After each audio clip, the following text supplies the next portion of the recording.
Continuando a falar sobre as fases do solo, nós vamos conhecer nesse vídeo as relações entre pesos e as relações entre volumes. Só relembrando, nós temos aqui uma massa de solo constituída por minerais, água e ar. E nós estamos representando isso dividindo cada fase, na sua fase sólida, líquida e gasosa. Cada uma tem os seus volumes, né, e os seus pesos.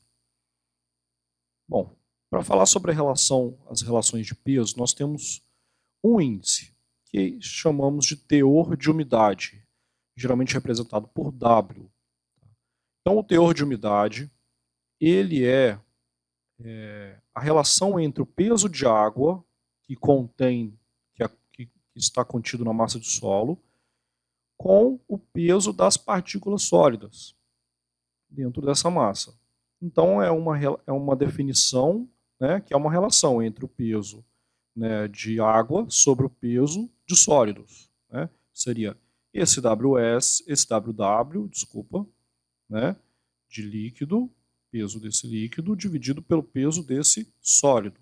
Nós poderíamos fazer essa relação em peso ou também em massa, não teria problema algum. Bom, esse valor a gente representa em porcentagem. Então, o teor de umidade pode assumir o valor de 0 para solo seco. Se eu não tiver nenhuma água aqui, então nós vamos ter o teor de umidade igual a 0. Porém, nós podemos ter valores superiores a 100%, que são casos de solos argilosos e orgânicos, onde a gente pode ter uma quantidade de água aqui maior do que a quantidade de sólidos, fazendo com que esse peso de água seja maior do que esse peso de sólidos. Então essa relação vai ser maior do que 1, consequentemente, será maior do que 100%.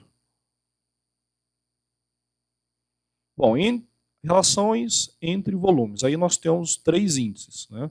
Um é o índice de vazios. O índice de vazios é uma relação também, todos eles são assim.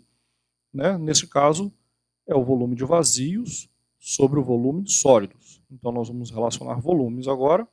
Volume de vazios, que é a quantidade em volume de líquido mais ar, né, dividido pelo volume de sólidos. Né, e aí a gente vai ter a relação de índice de vazios. Esse índice a gente não representa em porcentagem, né, e é um valor que pode ser 0, não, ele pode se aproximar de 0, mas a gente sempre vai ter um volume de vazios. Né?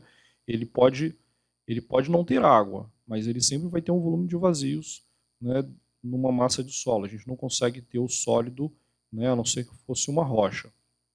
Né? Mesmo assim, a rocha é porosa.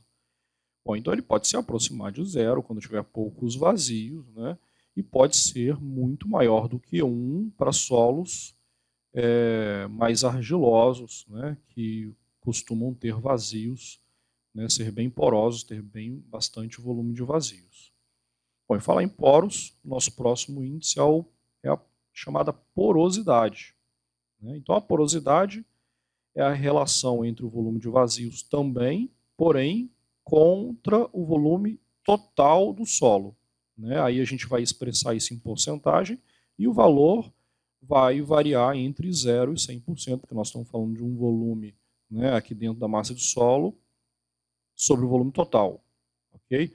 Mas ele nem consegue chegar a 0, porque a gente não consegue ter volume de vazios igual a 0, e nem consegue chegar a 100%, porque se a gente tiver só vazios, a gente não tem uma massa de solo.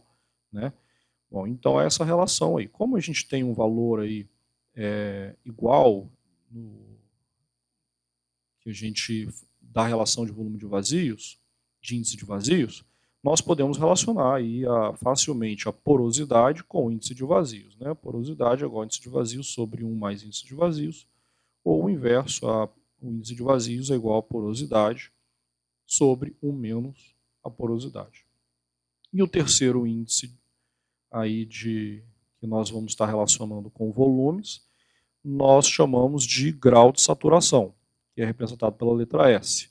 O grau de saturação é a relação entre o volume de água e o volume de vazios. Aí a gente representa também em porcentagem, e esse valor aí realmente pode ir de 0 a 100%. Então é esse volume aqui, ó, de líquido, né, dividido pelo volume de vazios. Então, se nós tivermos uma massa de solo que todos os vazios estão preenchidos por água, então nós vamos dizer que esse solo está saturado. O grau de saturação dele vai ser 100%. Então esse volume vai se igualar com esse volume de vazios. Então esse solo vai estar saturado, grau de saturação 100%. Bom, fora isso, esse solo vai estar parcialmente saturado, com grau de saturação de 1 a 99%. Quando nós não temos água nenhuma no solo, nosso volume de água aqui vai ser 0, né, e o grau de saturação vai ser 0, a gente diz que é um solo seco, completamente seco. É isso aí.